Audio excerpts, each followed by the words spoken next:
Welcome everybody back into Nerd Sesh. As always, I'm Carson Bradburn. Alongside me is Logan Camden, and today we continue our offseason journey of ranking the top 10 NBA players at every position with the shooting guards. Now, we always have to include the disclaimer that positions are increasingly just fake in today's NBA, and you can argue a number of guys or multiple positions. So I already know there's one guy who I had on my point guard list, Kyrie Irving, who Logan has as a shooting guard. So just keep that in mind. If there's a name who doesn't pop up, who you think of as a shooting guard, maybe we had him as a 1, maybe we have him as a 3, because there is sort of that ambiguity in today's game. I will also say we were raving about how stacked the point guard position is and how increasingly in today's NBA, you have these guys who are 6'6", 6'7", if it's Shea, if it's Luka, if it's Harden, who historically would have been classified as shooting guards purely because of their size, but they're so ridiculously skilled that they're primary ball handlers for their offenses. So now we consider them point guards. So that position has gotten so loaded, and it's taken a lot of the real quality big guards from the shooting guard spot, and we just consider those guys point guards. And now a lot of the shooting guards are like guys who you just don't think are good enough to really be the initiator for your offense. So I'm just going to come out and say it. Point guard stacked. Shooting guard easily going to be the weakest top 10 of any position.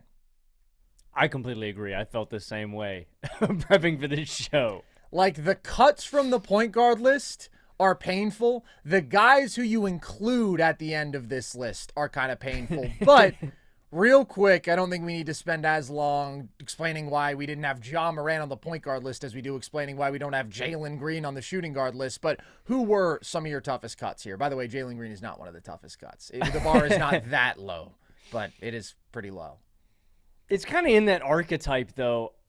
There's a lot of guys in that archetype that I omitted, like these offensive heavy but not really super impactful guards who were liabilities. So Cam Thomas, Ant Simons, Brad Beal, Austin Reaves are among some of the names that were tougher cuts. Malik Monk as well, I thought was a really tough cut for me at the 2-guard spot. But all these guys in this archetype where you're not super effective as on-ball creators and you're a liability defensively. I didn't, like you said, man, I didn't really lose any sleep over leaving these guys off my list.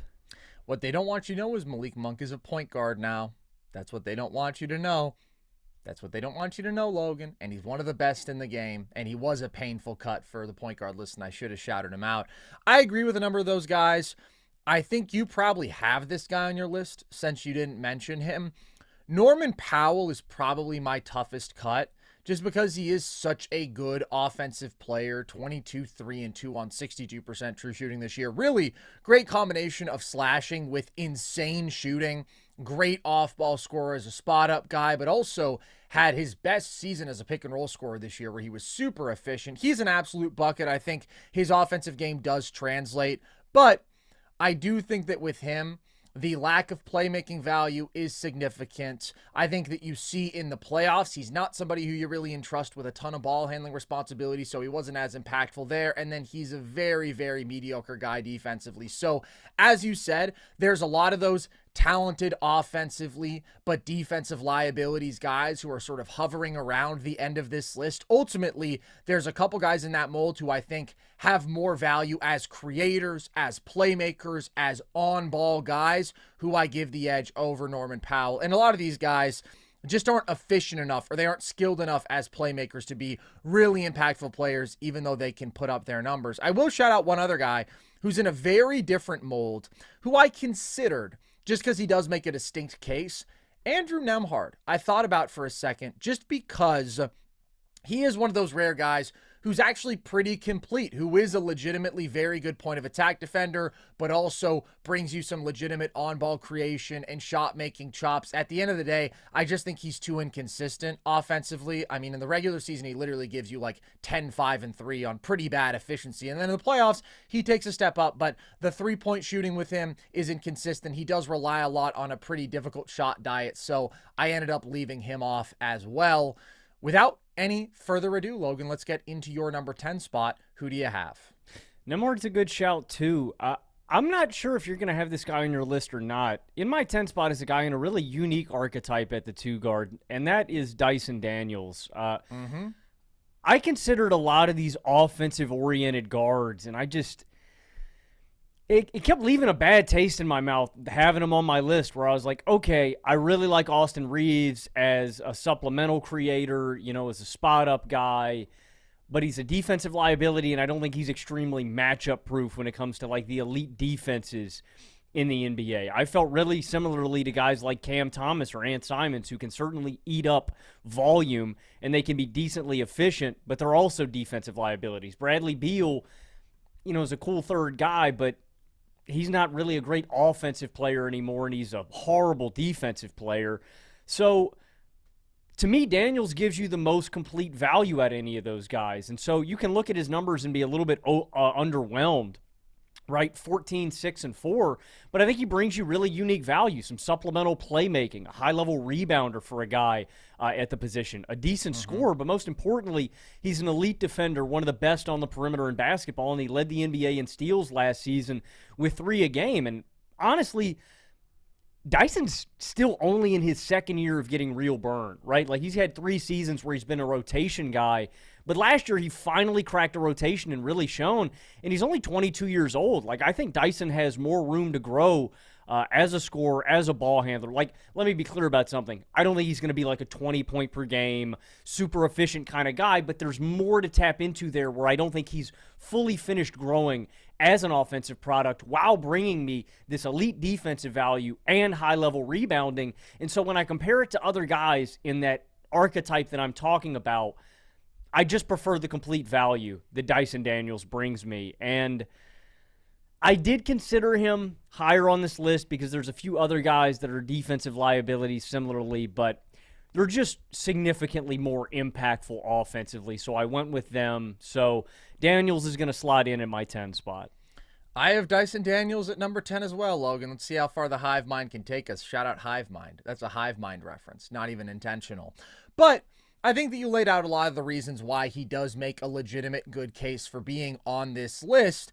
Obviously, he's on here because of his all-world defense. He is an elite isolation defender who has a lot of matchup versatility, being a guy who's 6'8", yet can legitimately deal with guards. He has that speed.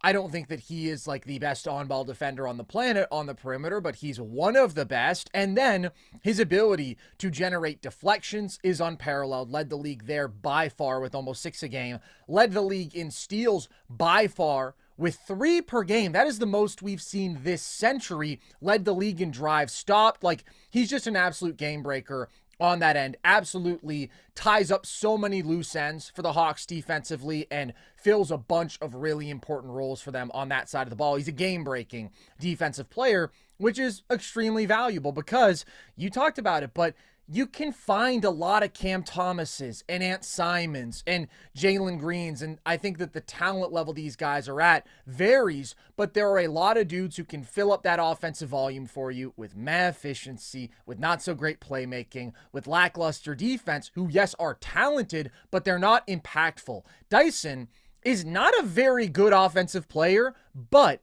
he is impactful because of that elite defense, and he does enough offensively to make himself solid on that side of the ball. He's an average efficiency pick and roll creator, but he's got a really nice floater, which he loves, that he hits at about a 50% clip. He's a solid pick and roll passer with good size at 6'8". He handles well and shifts gears pretty well for his size. Now, he has his limitations. He's got really no pull-up shooting game whatsoever. He is really just a passable, low-volume shooter off the catch. So, not a high-level creator, not certainly a high-level off-ball shooter, but he's an awesome cutter. He's solid in transition. So again, like, he's got a relatively well-rounded game offensively where he's doing the little things, and that allows him to provide some value in different situations. Again, when you are valuable as a cutter, when you are valuable as an offensive rebounder at your position, he has a nice overall game.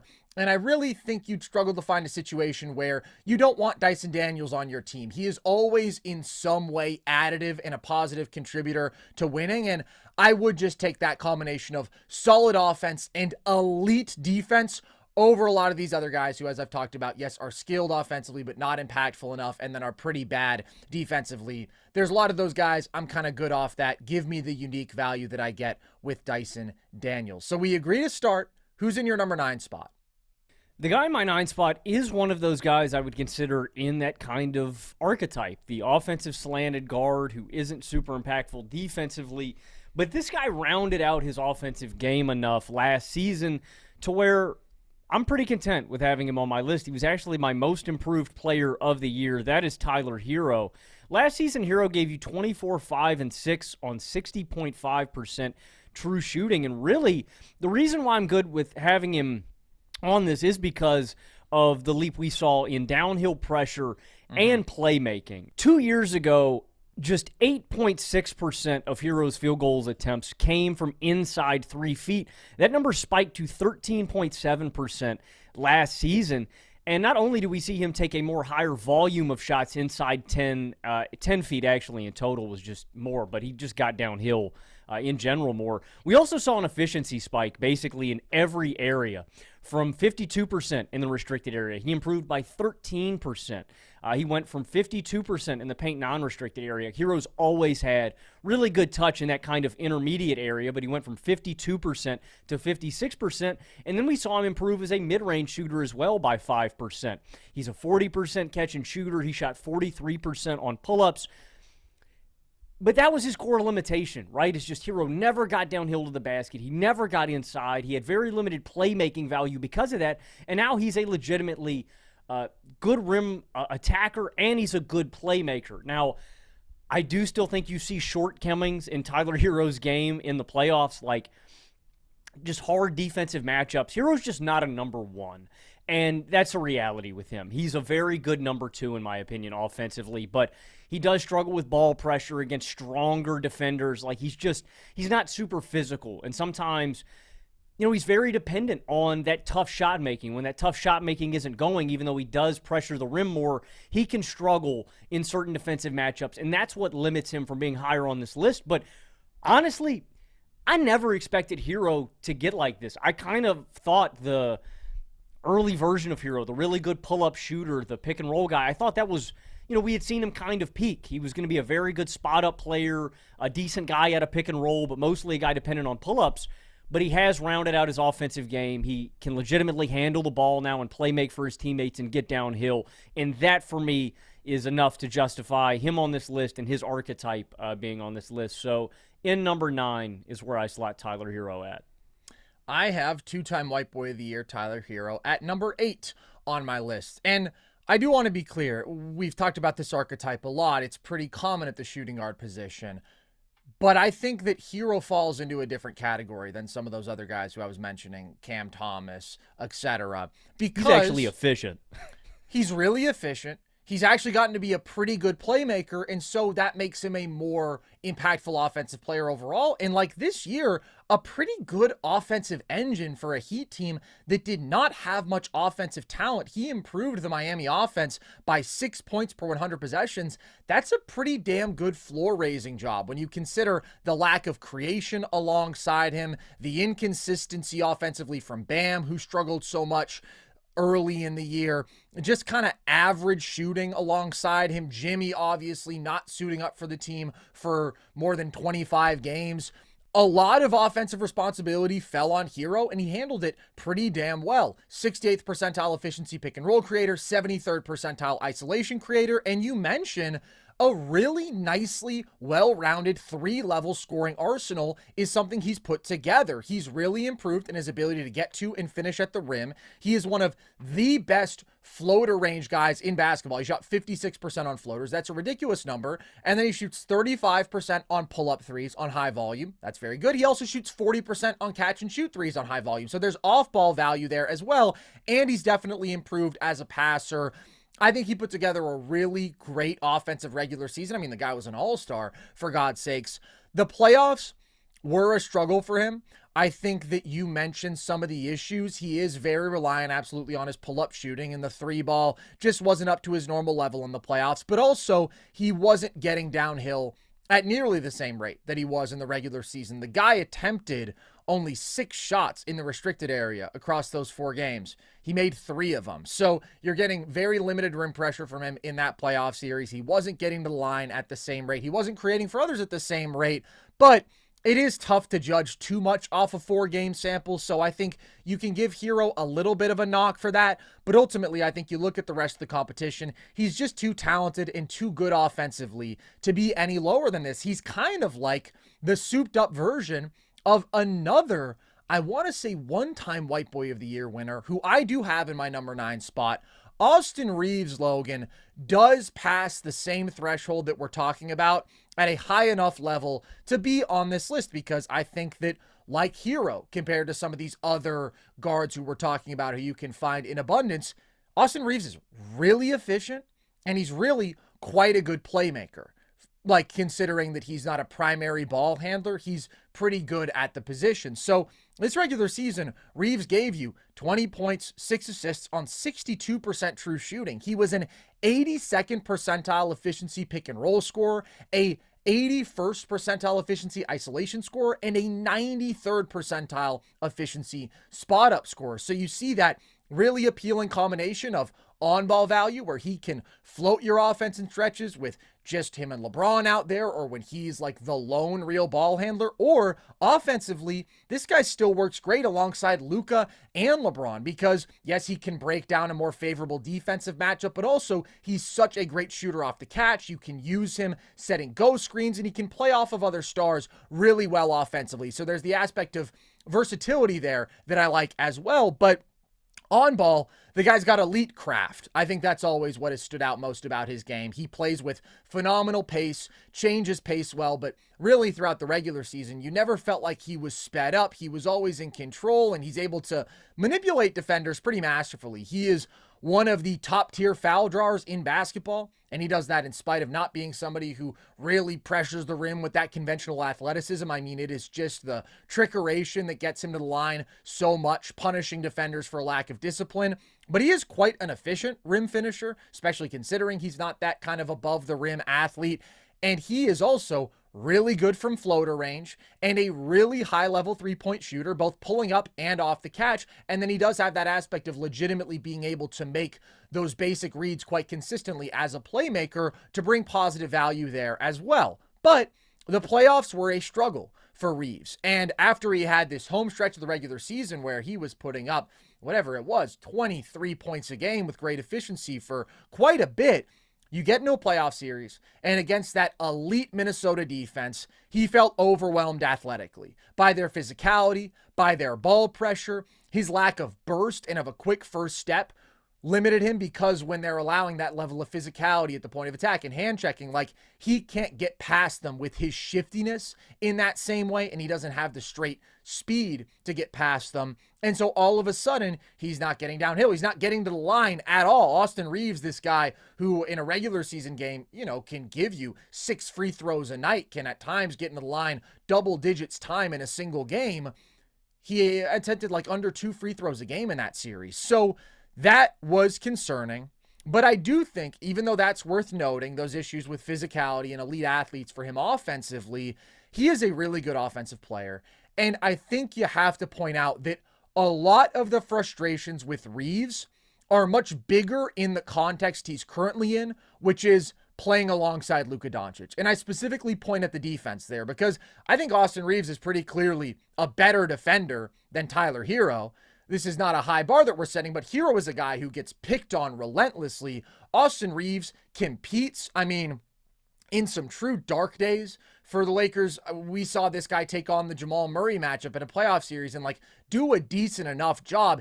He is more passable on that end, and it's not as glaring an issue when he is not part of a defensive backcourt with Luka Doncic, who's a terrible defender. And now you're like, okay, shit, we have 2 guards who teams can go at and feel comfortable. And then we also don't have a playable center. Like, there were just so many defensive issues with the Lakers that I think Reaves gets highlighted in that situation when, yes, he's part of the problem, but it really is a major team-wide defensive problem. And it's a lot easier to hide him in other situations. It's not really easy to hide any defensive liability in today's NBA, as we've talked about a lot. But He is not the level of really, really bad defender that some other guys on this list are. And I love his offensive versatility. That's what it comes down to. I think the Minnesota matchup was really tough for him on both sides of the ball, to the point where, like, I wish he hadn't had to play 35 minutes a game. He was struggling that much. But that's a pretty exceptionally athletic and defensive and physical group that he was going up against. So it was, again, a unique kind of challenge for him. I think he's very, very talented. And I think, although I don't like the future outlook of a backcourt with both him and Luka, there are a lot of situations which I can see him succeed, and I can see him complementing other stars offensively while also taking on some significant usage of his own. And so he's good enough offensively to crack this list for me. Reaves is a really good offensive player, but I don't know. The playoffs definitely linger in my mind. I wouldn't rather have Reaves than Dyson Daniels. I kind of just disagree with you on that one. I prefer Dyson's all-around ability to Reaves, and maybe I'm letting the playoffs like linger in my mind too much, but Dyson's a stud. I don't know. That was the one where I drew the line, where I was like, I definitely wouldn't rather have Reaves than Daniels. I can see that side. I struggle to see it being like a decisive slam the door, because what I would also say is you haven't seen Dyson Daniels in the playoffs, and you haven't seen his offense, and how does that translate? Because I think there's some pretty big concerns there. What if he can't knock down a shot off the catch, which is a real possibility? I still consider Reaves to be a liability defensively. I do consider him to be a liability, but again, I think that it's much more problematic when he's playing with Luka Doncic in the defensive backcourt. Definitely. That would just never be an issue with Daniels. You know what I mean? Of course not, but Dyson Daniels isn't nearly the level of offensive player that Reaves is. I mean, Reaves had stretches this year where he was torching everybody, and the bottom line offensive production is like fringe star level. So I see the side. I mean, I consider Dyson over him as well, but I definitely couldn't act like there's a gap between the two, and I ended up landing on the side of, if Reaves hadn't had this particularly tough playoff matchup, and again, if he wasn't playing in a defensive backcourt with Luka, like if I'm just starting from scratch, I actually think I would prefer him slightly to Dyson, because I think the offense is that good from Austin Reaves. I think he's really good. He's just in an unfortunate situation right now for his fit. That's interesting. I thought about that same scenario, and I went with Dyson because I just thought, I was like, I wouldn't have to make up for, he's just not a negative positionally defensively. So I was like, I'm not going to have to, like, not that you would necessarily have to gimmick up, but it's like, I don't have to worry about that. But on the other side of the coin, it's like, you got to put some offensive pieces. So I can see it, but I did go up with Dyson Daniels. I'm hoping that Reaves looks, well, actually, in actuality, I'm really hoping the Lakers just trade Austin Reaves, because if they're just going to let his contract expire, I think they should get an asset back for him, and I think he's a valuable commodity in this league. I think that you made a good point. I shouldn't have lumped him and Herro into that tier of other guys, because they are good playmakers. They are more efficient than all those guys. And I think that Reaves would get the Lakers a little bit of a haul if they, cast him out there. Like 61-62% true shooting with 6 assists a game is very different from Cam Thomas's 57% true shooting and never passing the ball and never giving effort on a single defensive play. And not to mention the off-ball value that you're getting with Reaves and Herro because of their elite catch and shoot ability. So I think that there's definitely a delineation between those two guys and some of these other guys who we've already talked about and the reasons that they are off the list. So I have Herro in the 8th spot. Who is in your number 8 spot, Logan? In my number 8 spot is a guy who actually went to a new destination this offseason, and that is Desmond Bane. Whoa! Yeah. Bro hates Desmond Bane. I don't hate Desmond Bane. I like two other guys in a different archetype a little bit more. I am very excited. Bane was one of the harder guys to rank for me on this list, but I am really excited about Desmond Bane in Orlando and what he's going to do to really connect everybody. That's honestly one of my favorite traits about Desmond Bane in general, is just his malleability and his versatility and his ability to kind of fit into any situation. Bane last season gave you 19, 6, and 5 on 48, 39, 89 splits.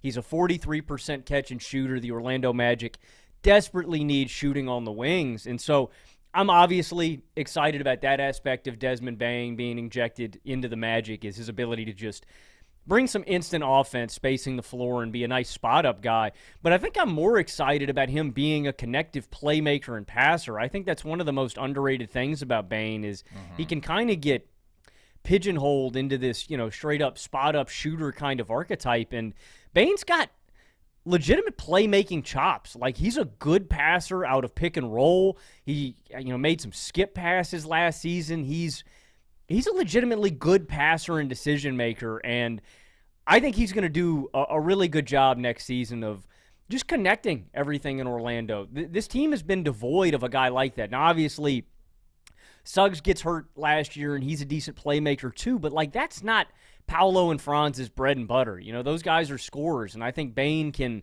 actually bring a little bit of that. He's not a point guard, but he brings you legitimately great playmaking for a guy that is a two guard.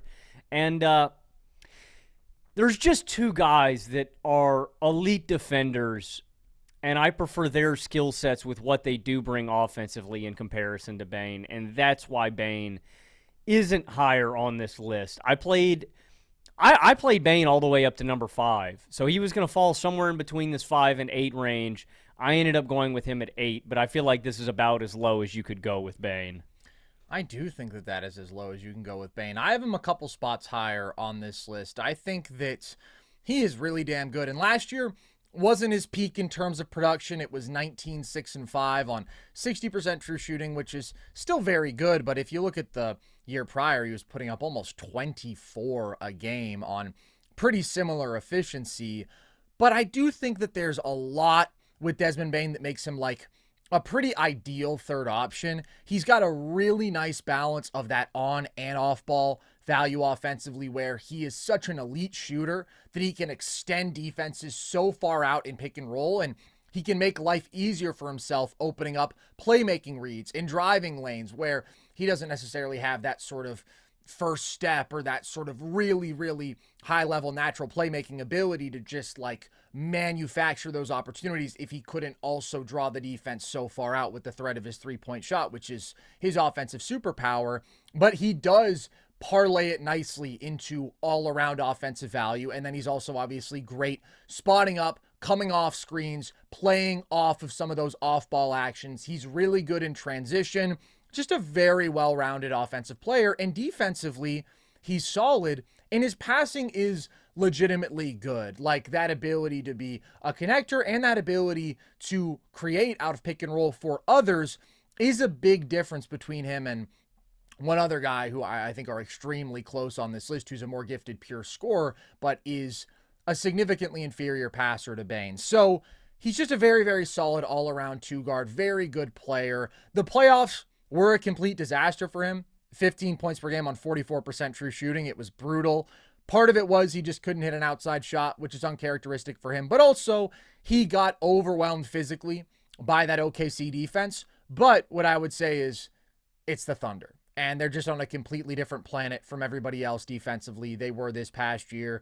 They made so many stars look like a shell of themselves. And it's a 4-game sample. So I'm not saying that nothing got exposed there in terms of his limitations as a creator, but doesn't really change my view of Desmond Bane. Like, I can see him struggling in that matchup against the Thunder. I can see everybody struggling in a matchup against the Thunder relative to their standards. But overall, I just think the offensive value is too great to have him below the guy who I presume you're talking about, who I have in my 7th spot, Alex Caruso. I think it's tough to argue, as much as I love the guy, that if you're starting from scratch, you'd rather have Caruso, just because I think we're talking about totally different levels of offensive expectations and value.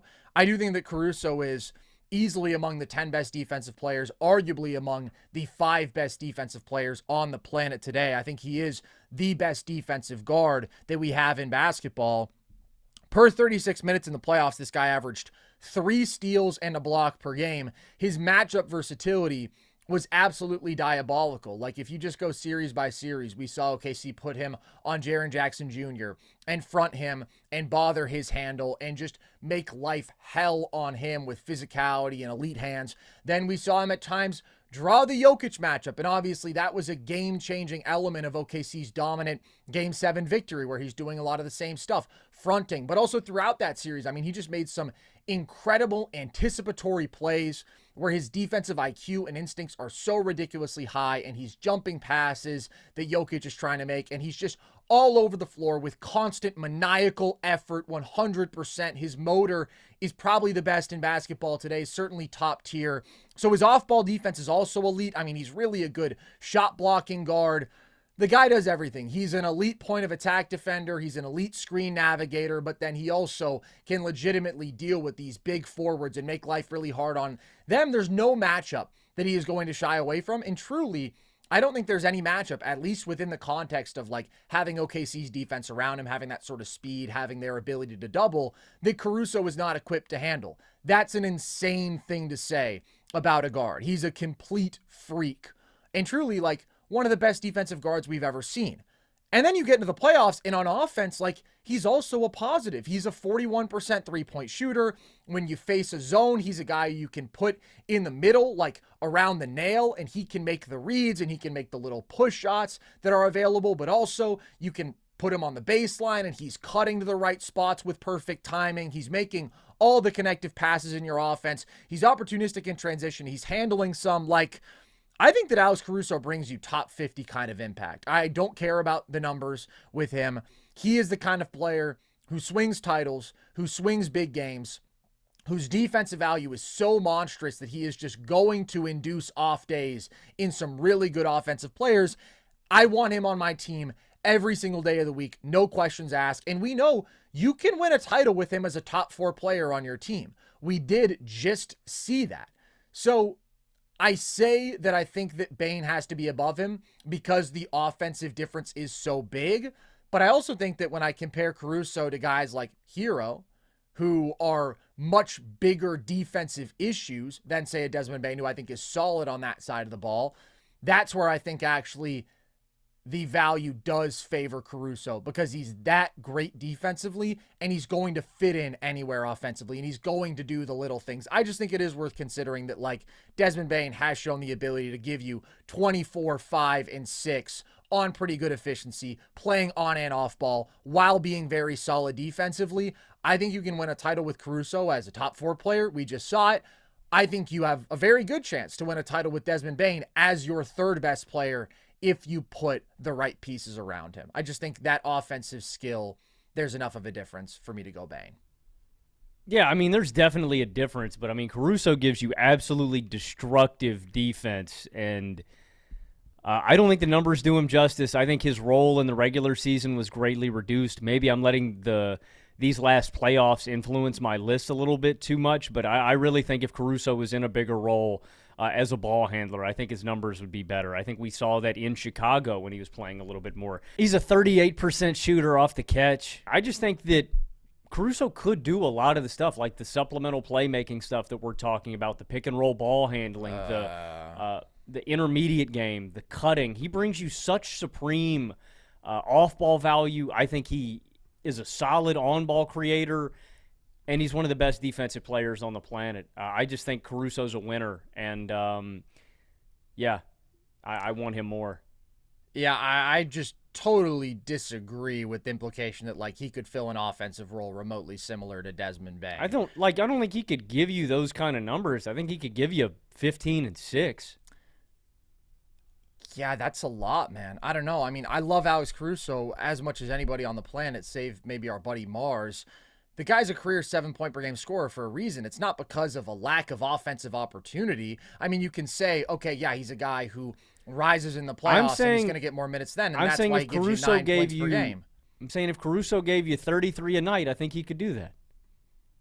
I don't think he's ever going to give you 15 points. I mean, we saw him play 29 minutes a game in Chicago when he gave you 10 points per game, and it's a super impactful 10 points per game, but there's a major difference. I mean, Desmond Bane has offensive weapons. He's one of the best shooters off movement on the planet. He is one of the best pull-up shooters with deep range on the planet. I'm not arguing. He's a better playmaker. He's also a bowling ball who can get downhill. Like, Alex Caruso has to be so selective with his offensive contributions. And like he has feel, yes, but he doesn't have weapons as a scorer. He's not a pull-up shooter. He doesn't shoot pull-up jumpers. He doesn't really have an intermediate game. I mentioned like he made some of those push shots against the zone, but that's because like those shots are deliberately conceded to you. It's not like you're getting a ton of Caruso playing out a pick and roll. Oh, let me put the defender in jail, trap him on my back, get to my float or draw a foul. Like that's not his game, and it's not really a lack of opportunity. I think it's just a skill set limitation. We saw him produce with solid pick and roll efficiency in Chicago in 2024.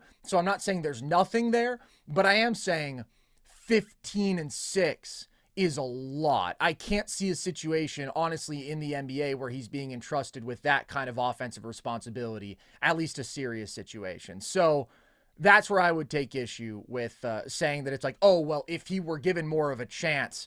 I don't really agree with that. I think Caruso is special, but I think he's special because he does exactly what he is doing right now, which is break the game defensively, fit in offensively in all these different ways. It's not, oh, the numbers are selling what he could be offensively short. It's the numbers are selling his impact short because he already does all the little things and is the best defensive guard on the planet. I'm not trying to characterize like Caruso and Bane are close offensively. I just think the gap between these guys in defense, Caruso brings you some of the best defensive impact of any player on the planet Absolutely. today. It is destructive. He can guard 1 through 5 at the guard spot. He is so impactful defensively. He brings you so much value off ball. And I do think if he was entrusted with more offensive responsibility, he would produce more in the raw. And I think he would be efficient in doing it. He does all the little things. He's a winner. And I'm not saying Desmond Bane isn't a winner. I just prefer Caruso's skill set. I would rather have him on my team. It's just hard, man. I mean, Caruso this year ran in total 53 pick and rolls with 33rd percentile efficiency.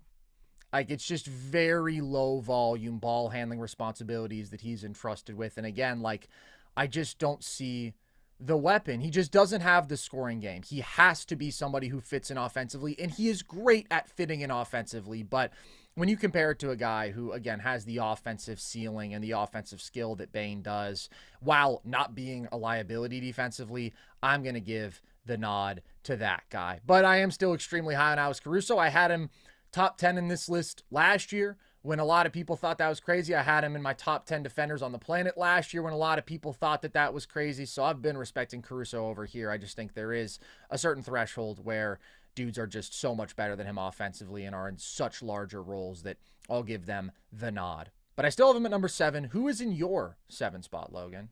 I've got Derrick White in my 6th spot. I think White is also bringing you that all-defense caliber like production, and he's a really good offensive player. I mean, 41% catch and shooter. He's an elite spot-up guy.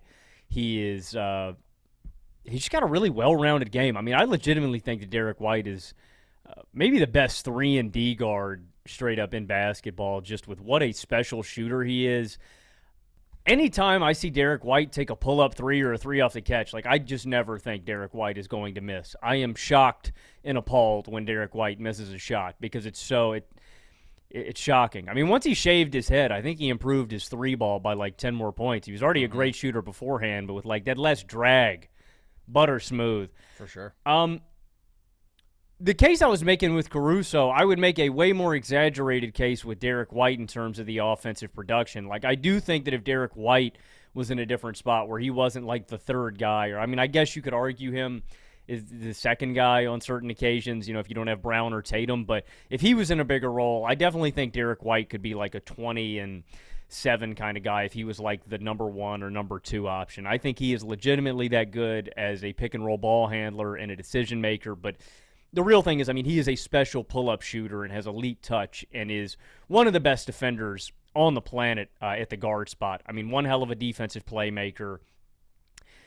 I love Derrick White's game, and it's the same archetype. It's really the same case. It's just I think the value on both sides of the ball from both of these guys is elite, but White to a much more extent because he is one of the best shooters on the planet. He is unreal. Guys in his face, pull-ups off the dribble. Those are some of the toughest shots in basketball, and Derrick White makes them with ease. So, I think Derrick White's got to be on this list. I could hear an argument. I could hear an argument for Derrick White being top 5. Oh, you're going to hear that argument, my friend. I have Derrick White in my top 5. And I am trying to keep in mind with all this that I know that you're going to have Kyrie. So, like, everybody is kind of slotted a spot down for you because I don't have Kyrie on my list. And obviously, Kyrie is a lock for the top 5 at this position, if you consider him a shooting guard. But I have Derrick White a few spots higher than this. I think that it's actually a pretty different case from Caruso, just because he is that much better offensively. Like, Derrick White is a guy who legitimately you could say to me, yeah, he can be the number 2 on a legitimately good NBA offense. We're about to see them give it a shot. Obviously, Ant Simon's coming in. He's going to take on some more offensive volume. But Derrick White is already an extremely productive offensive player. In the playoffs, he gave you 19, 5, and 4 on 64% true shooting. He easily played the best of any Celtic relative to their expectations. When Drew struggled offensively, Kristaps Porzingis got his powers taken by the Monstars. Tatum had some wild inconsistencies and real low points in that New York series. Jaylen Brown had some wild inconsistencies. Like, Derrick White was pretty damn steady and pretty damn good throughout. He's just an absolute stud. He, similarly to Desmond Bane, has that weapon of just being one of the absolute best shooters on the planet, and that opens up the same playmaking reads. That opens up some driving angles for him. And I think he's underratedly like a solid driver and finisher, but he uses that unbelievable 3-point shooting to be an 83rd percentile pick and roll creator. And like, he's had elite efficiency there for the last couple years with legitimate volume, while being a 94th percentile spot up scorer who is one of the best shooters on the planet off the catch, and having solid playmaking feel, and of course being one of the best on-ball defensive guards, one of the best shot-blocking guards in basketball. No, he's not Alex Caruso defensively. Absolutely not. But he is a guy who we've seen make all-defense teams, who is a really, really high-level perimeter defender and just impacts the game ideally for a third option. He brings you that really high-level defensive value. He brings you that really nice complementary offensive game where, yes, he's killer playing off the ball, but also if you need him to bring you some creation, to run some pick and rolls for you, he's extremely efficient and productive there as well. He can take over games with this 3-point shooting. I just love the guy.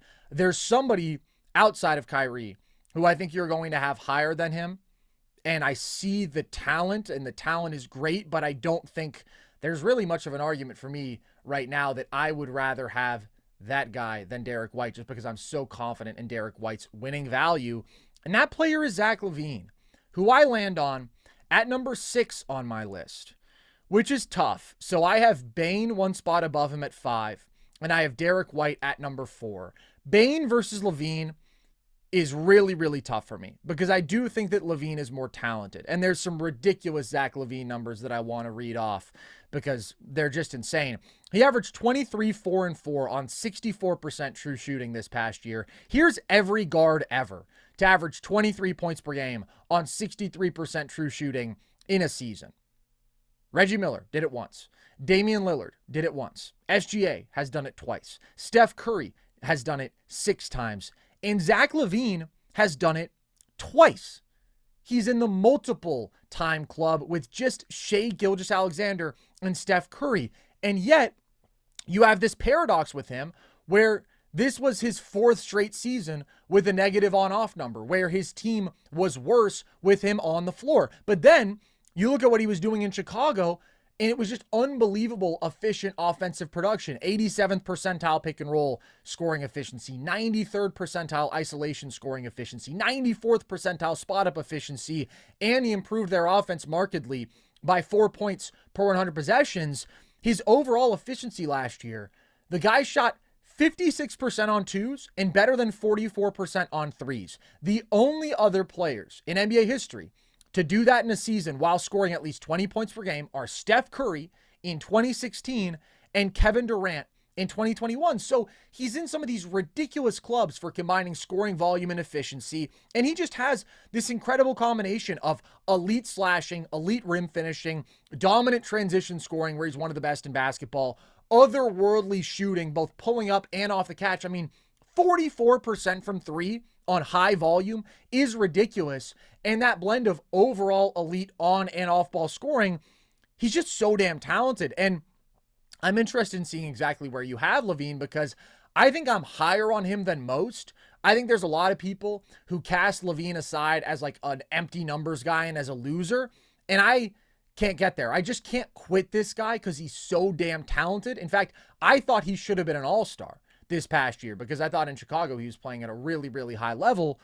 But also, you have the downsides with Zach LaVine, and you have the same things that just recur over and over again throughout his career and keep him from being as impactful a player as he should be. The defense can be and tends to be really bad, even though he's got solid size and good athleticism, tends to be really bad defensively. The playmaking is very meh.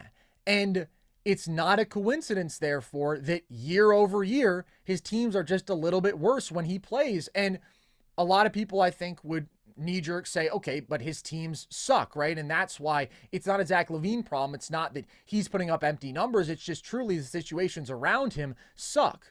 And yes, I think he's been on a lot of bad teams. But again, the on-off numbers, they're even worse by a little bit often, but nevertheless, consistently when he's on the floor. So this is where I end up landing on him. I think maxed out Zach LaVine is a better player than Desmond Bane. I think if he were to reach his theoretical ceiling, it's better than Derrick White. But I know what I'm getting from those guys in a winning context. I know with Desmond Bane that he's going to be solid defensively. And really, I think the big gap between the two of them is the passing. I think that that's a pretty big limitation for LaVine, his lack of vision and his lack of willingness as a passer. Whereas I think that Desmond Bane is one of the better passing shooting guards in basketball. And then with White, it's the hyper efficiency and the great defensive impact. LaVine is super efficient as a scorer, just absolutely lethal there, but really struggles in kind of every other aspect of the game. And as much as I want to say, oh, that can be corrected with a change of situation, you look at what happened when he went to Sacramento this year, and unfortunately, nothing got better. In fact, I think he played better in Chicago, but then Chicago actually started playing better and winning more as a team after he left. So I don't know. I just think he's one of the most fascinating and kind of confusing NBA players that we've seen in quite some time. I like the guy, but I'm going to land with him at number 6. Yeah, I've got him at number 5. I will make that case. I think it is just because of situation. I don't think the Kings situation is good. I mean, they sent him to Chicago East again. I'm not going to make this another Domantas Sabonis shit-on case here, but, I don't think the supporting cast is good. They've got him and DeMar. I think the situation is clunky. I think he's miscast. I think he's not in the right role. I think you need to put him alongside. I don't think he's a primary ball handler where I want him alongside a real point guard where he doesn't have to have those responsibilities. I do think he would succeed with better infrastructure around him. The reason that I went with him over those other guys, I agree with you on basically all the fronts. White and Caruso, far better defenders. I completely agree. I think Desmond Bane is a better passer. I just think LaVine succeeds all of those guys by so much as a scorer and has improved enough as a ball handler and a playmaker where, I mean, he's not a good playmaker, but he's capable at least. But he's such an efficient scorer. I just think he's more like matchup proof and could succeed on ball and off ball in a way those guys that I don't worry about LaVine as much as those other guys. Like, he's a 44% catch and shooter. He was 43% on pull-ups last season. He shot 44% on pull-up threes. Like, I think this guy is a ridiculous scorer of the basketball and is just being asked to do too much. I think he's being asked to take these situations. Nobody's going to Chicago and winning. Nobody is going to Sacramento and winning. These are loser cities, man. But Logan, it's not just that. These quote-unquote loser cities, your words, not mine. Infrastructure their teams sucks. are worse when he's on the court, though. I mean, we've seen a bunch of guys who, they're on shitty teams, but as the stars, they are improving the team relative to their shitty standard. I mean, Chicago's still got a bunch of losers. Sacramento's got a bunch of losers.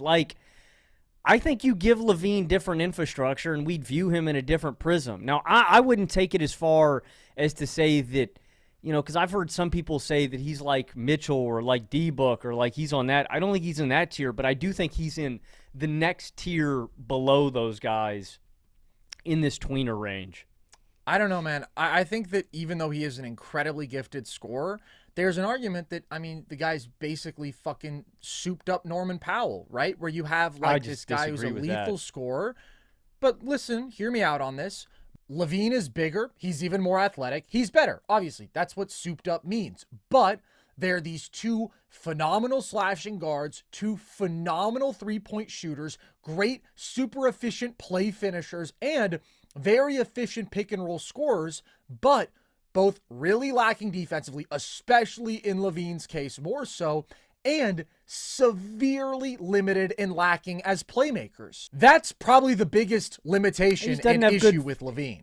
He doesn't have good vision, and that's not his tendency. The only time LaVine normally kicks out, that matters so much. Like, is if when you're going to be entrusted with significant offensive responsibilities, you have to be able to have the feel. You have to make the reads. That's what I'm saying. Like, that's a limitation of Norman Powell. That's a major limitation of a Cam Thomas, who obviously Zach LaVine is way more gifted than. But my point is, you're talking about a different situation.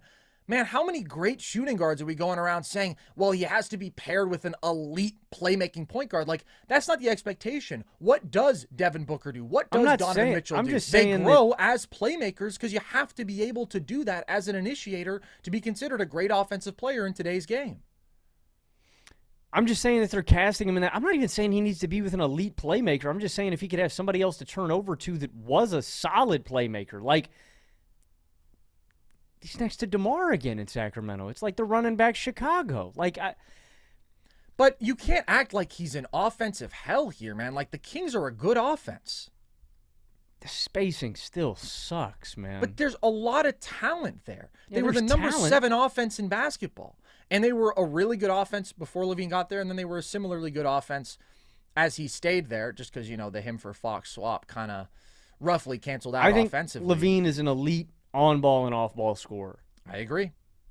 And I think he struggles everywhere else, and that's the frustration with him. Like I said, I think I'm a Zach LaVine optimist. I think I'm higher on him than most. I guess I'm not higher on him than you. It's tough because I feel like there was a point in Chicago this year where I was like, free him, because he was playing so well. Let's put him in a more serious situation. And I know that you hate Sacramento so much. You actually can't call yourself a Kings fan. No, dude. Because you hate them more than any other team in basketball. You have no ties to the city of Sacramento. Because they're stupid. They traded Halliburton, Carson. You're a Tyrese How dumb do you have fan. to be You're a to Tyrese trade Hallie? fan is what it is. You're a Hallie fan. They traded Hallie. I understand. But you can't say you're I a had Kings it fan. all, man. You can't say you're a Kings fan when you hate the Kings more than like anybody else I've ever known. That's all I'm saying.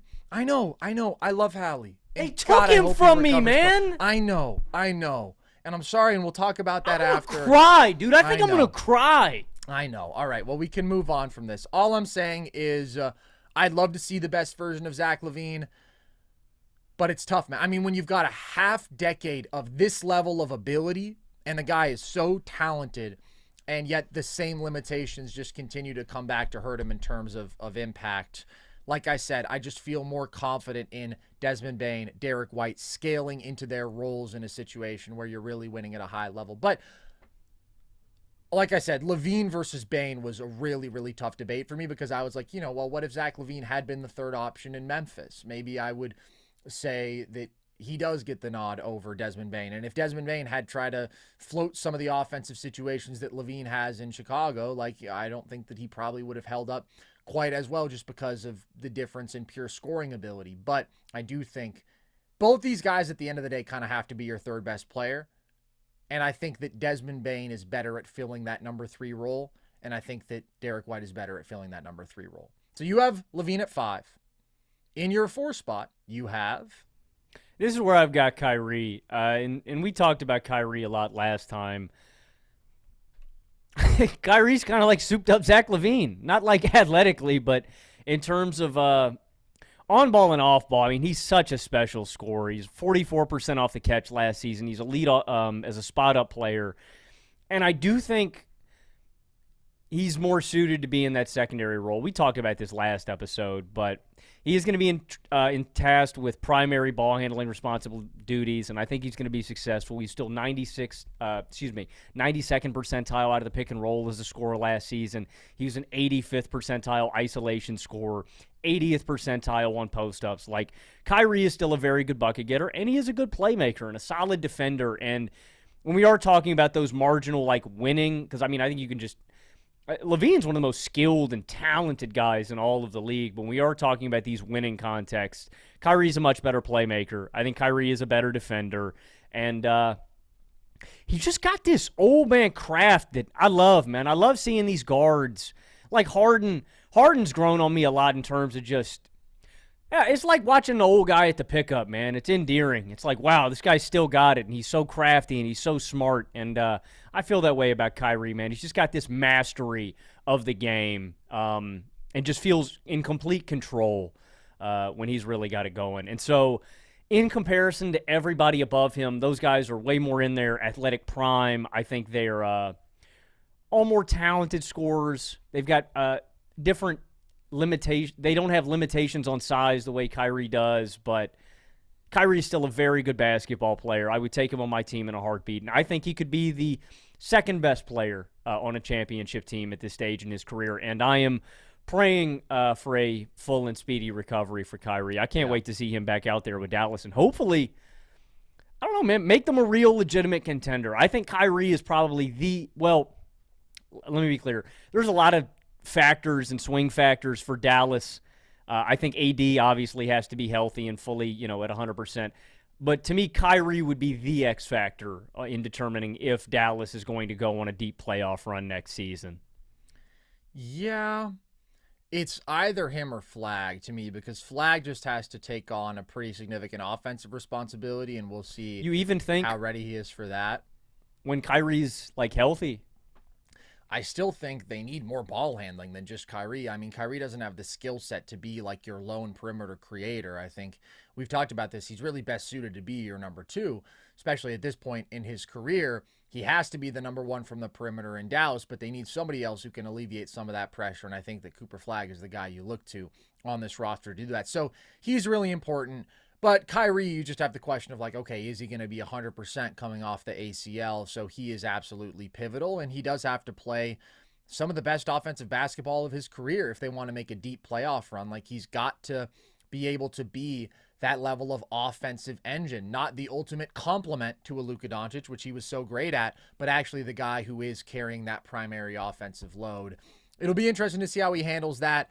I would absolutely have Kyrie in the same spot if I had him down as a shooting guard.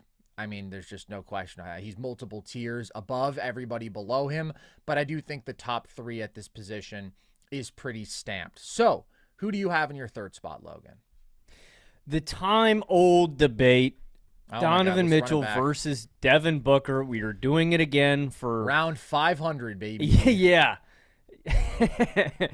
We've had this debate a million times on this show. I feel like me and Carson have probably oscillated between both of these choices a lot for a long time. Steve Book, and you go Mitchell. I feel like you could flip a coin and it could change basically on whatever day. These guys are so close. I ultimately put Devin Booker in my number 3 spot. I've been pretty consistent on this for the last year. I just prefer Donovan Mitchell's athletic traits and his ability to get downhill and really pressure the rim at a high level in comparison to Book. And I feel like Book had a down year in comparison last year. Now, granted, he was still very good. The beginning of the year was rough, and then I felt like he picked it up as the year went along. Booker is a special offensive player and has really grown over the past few seasons. As you mentioned earlier, as a ball handler, playmaker, and decision maker in a big way. And still, if he was number 2, would bring you immense off-ball scoring value and on-ball scoring value. I mean, great at a pick and roll, great in isolation. Was a 96th percentile post-up scorer last season. Do you think Book's a better playmaker than Mitchell too? Man, that's a tough question. It's close. I think that the thing with Mitchell is that he's a significantly better advantage creator. I think that that's what his case rests on, and this has always been the thing. I think that Book is such an incredible complementary number 2 offensively because he's such a great off-ball scorer. But when it comes down to the playmaking aspect, I think that they're pretty darn close, but at the end of the day, Mitchell just has a different level of ability to pressure the rim to get past people, and then that opens up so many reads for you. I also think that he can make certain passes that Book can't in terms of just like some of these wraparound passes and live dribble one-handed. He can throw passes with, I think, a different level of velocity that Book can, just in terms of literal passing technique. I also think that Book is the more consistently willing passer. And I think that there are times where Mitchell gets in that mode where it's like, all right, bro, I'm putting up 35 shots and, 12 of them are going to be pull-up threes. And even though Devin Booker has this reputation as being a score-first guy, he really doesn't do that as often. I think that he's pretty conscientious about leveraging his scoring threat into playmaking a little more so than Mitchell. All of this to say it's pretty damn close. I guess I would give a slight edge to Mitchell because of the advantage creation and what that makes available for him as a passer, but it's really close. It is really close. I let you said it, though. I think Book is the more willing guy. I think Mitchell can get the tunnel vision. I think he can become a bit of a black hole and get frustrated, but I prefer Mitchell's explosiveness as a scorer more to D-Book, even though Book is a very explosive scorer as well. And it is those athletic traits that ultimately make up the difference between Book and Mitchell is on-ball creators, and that's ultimately why I go with him. But if anybody has D-Book in their 2 spot, I really have no issue with it. These guys are so close. They've been intertwined for about 5 seasons now at this shooting guard spot. If we were debating them in 1 and 2, if we're debating them here at 2 or 3. So I really have no issue if you have Book in your 2 spot. But for me, he comes in at number 3. I have Book at number 3 as well, but I've made the Book side of this case for so many years. I just think that Mitchell got a little bit better is really what it is. And this was a down season for Book, but not for reasons that really matter to me. I think it was a down defensive season, but kind of no shit. I mean, he's playing in a totally unserious basketball situation. I think that it was a down 3-point shooting season. I don't really worry about that when this is a guy who's consistently been a 37% 3-point shooter. He has 1 year down at 33%. That doesn't really worry me. There's so much to love with Book. I mean, first of all, just an incredible watch as a scorer.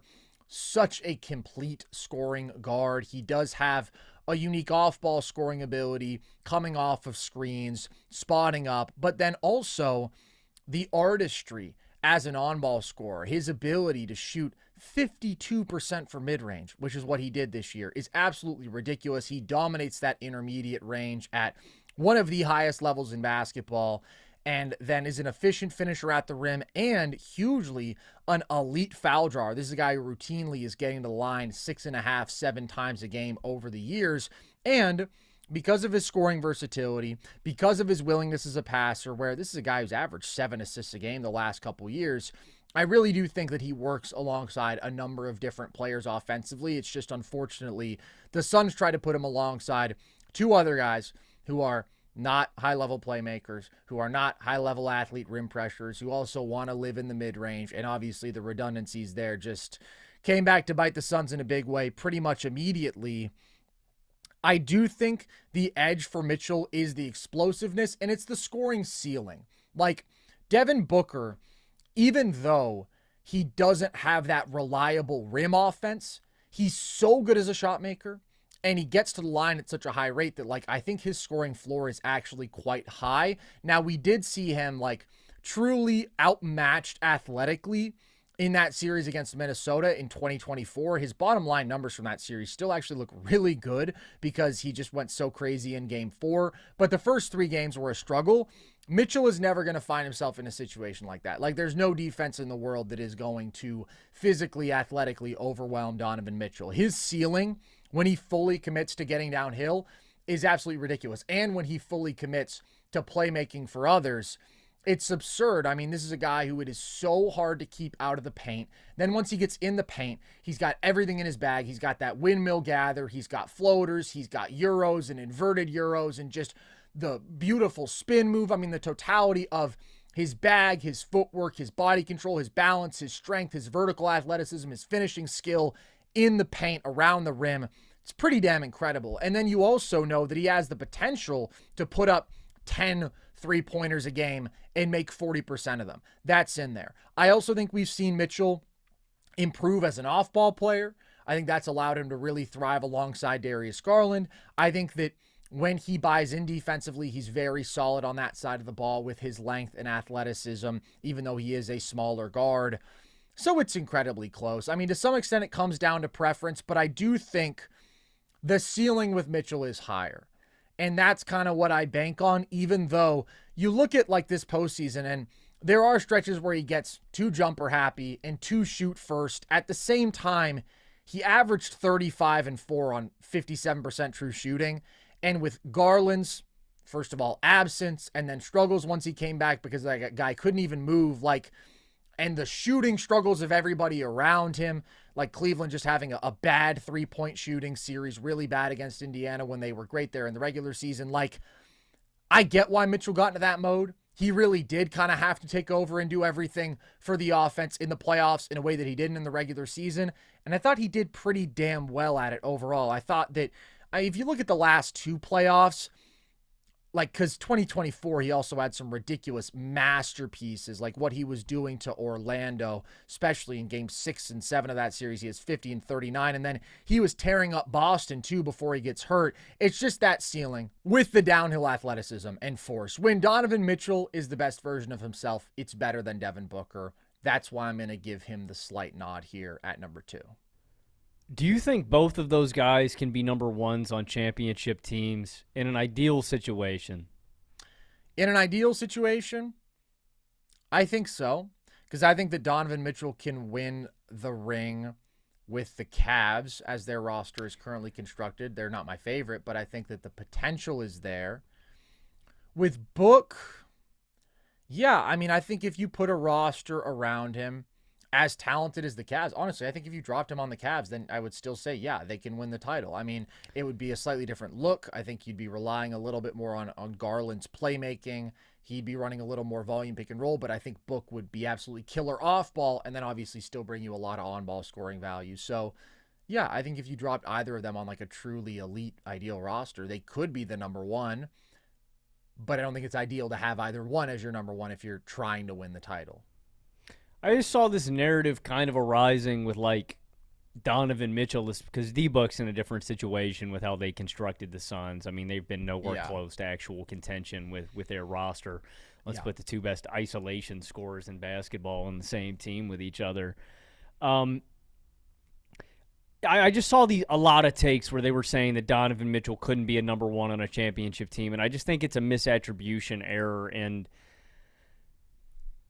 I don't know. It's just like they see him come up short time and time again in Utah and then back-to-back seasons now in Cleveland where the expectations were high. And I just think that takes a little early for me, and it's just not right. I just don't think Mitchell's gotten a real fair crack at it yet where the Cavs have been hurt. Darius Garland hasn't been himself. They had a coaching change and a drastic stylistical change last season.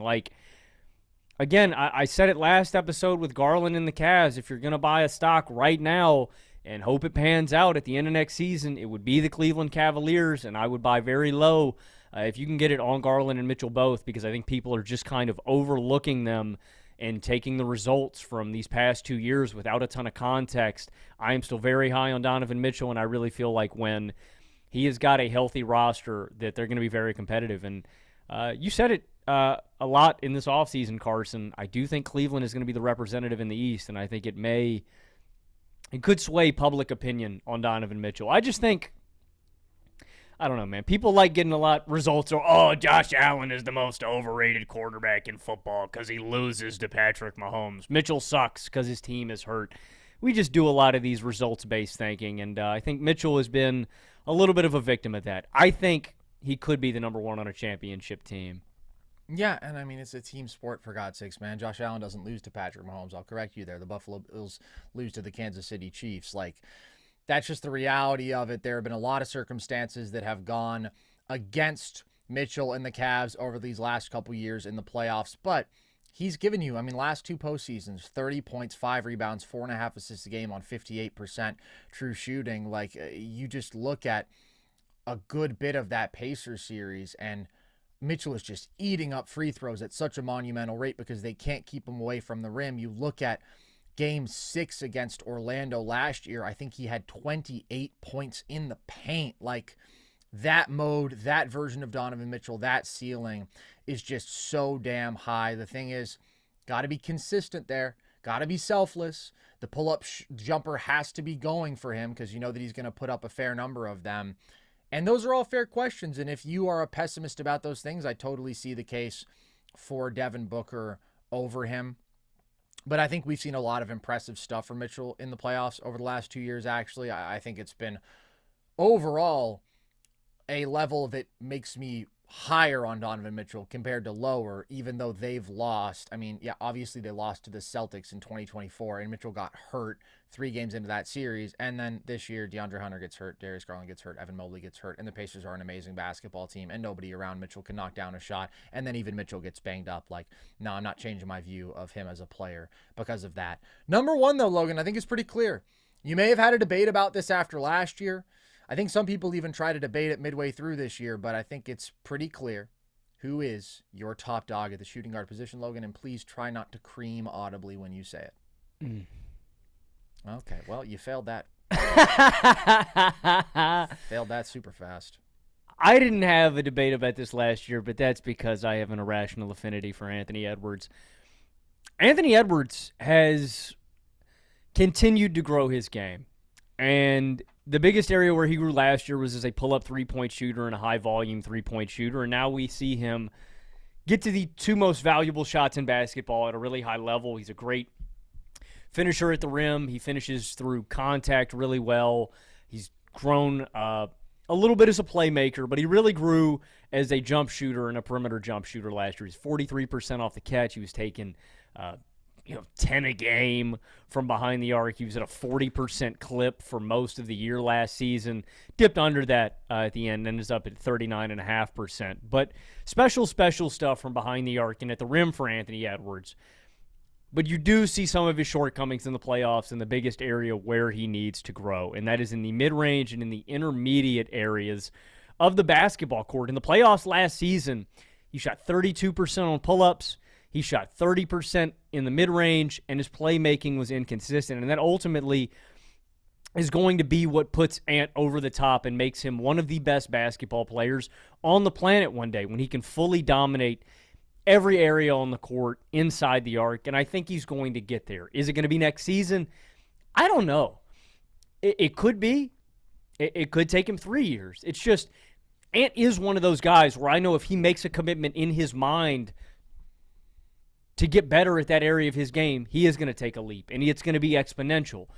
But I don't know if it's going to be this offseason, if it's going to be next year, if it's going to be 3 years from now. I do think it's going to happen, but that is where he needs to get better. You know, Ant takes just 8% of his shots in the mid-range, in 16 to three-point land. He just takes 8% of his shots from 10 to 16 feet. And as we've talked about a lot on this show, in the playoffs, those are the shots that you're going to have to take and dominate in to really be an uber-effective offensive player, because defense is going to take away the rim and they're going to take away the three ball. He shot just 34% last year in between 10 and 16 feet, and he shot 37% in between 36 feet and three-point land. That number's not that bad, but it really is going to be that intermediate and floater area where he needs to get better. And not just better, but more comfortable with getting to those looks and taking them, because not only is he not really efficient at them, he doesn't like taking those shots. The mid-range stuff was putrid last year in the playoffs. He took a lot of pull-up jumpers, and as we have said a million times on this show, if you're a defender guarding Anthony Edwards, if he takes a pull-up mid-range jumper, that is a win for your defense. Yeah. Anytime he is not taking a pull-up three or getting to the rim, that's a win. So that's the area where he needs to get better. And playmaking. There were games where I glazed the hell out of Anthony Edwards on the post game because he was making some really nice kick-out passes and he was driving the lane. And there are other games where he doesn't try to do it at all, where he's getting that tunnel vision and he's trying to do too much and he's turning the ball over and he's taking bad shots. It's that little refinement that is going to make Anthony Edwards all the better. I already think he's a top 10 player on the planet. I already think he's the best shooting guard on the planet.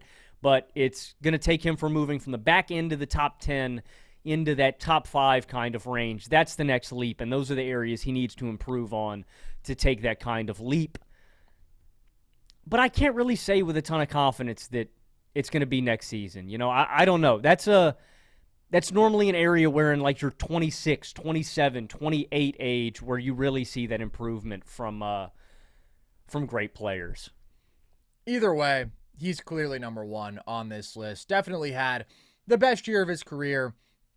He gave you 28, 6, and 4.5 on almost 60% true shooting in the regular season. The big improvement, as you mentioned, was him just becoming one of the best pull-up three-point shooters on the planet, which is a ridiculous weapon to pair with his incredible first step and strength and overall downhill athleticism and force. So this was a great season from Ant. Yes, he still has to improve in terms of becoming more consistent as a playmaker, diagnosing defenses.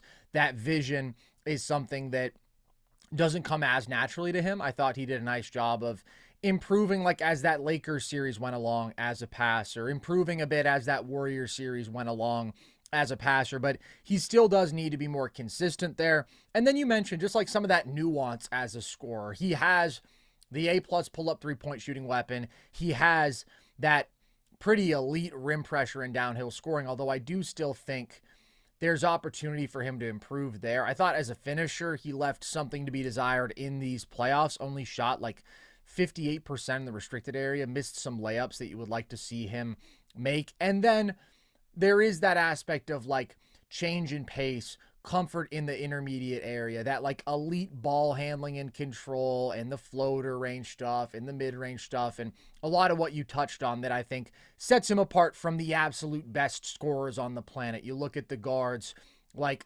Luka, like Shea. Those are guys who can get into the paint consistently just off their craft. Luka, we talked about, doesn't get into the paint as much at this point. But if you look at peak Luka Doncic, right, he's able to get to the rim, to get to the line a ridiculous amount with his change in pace, with his craftiness. And then he's an incredibly skilled touch shot maker without having to get all the way to the rim.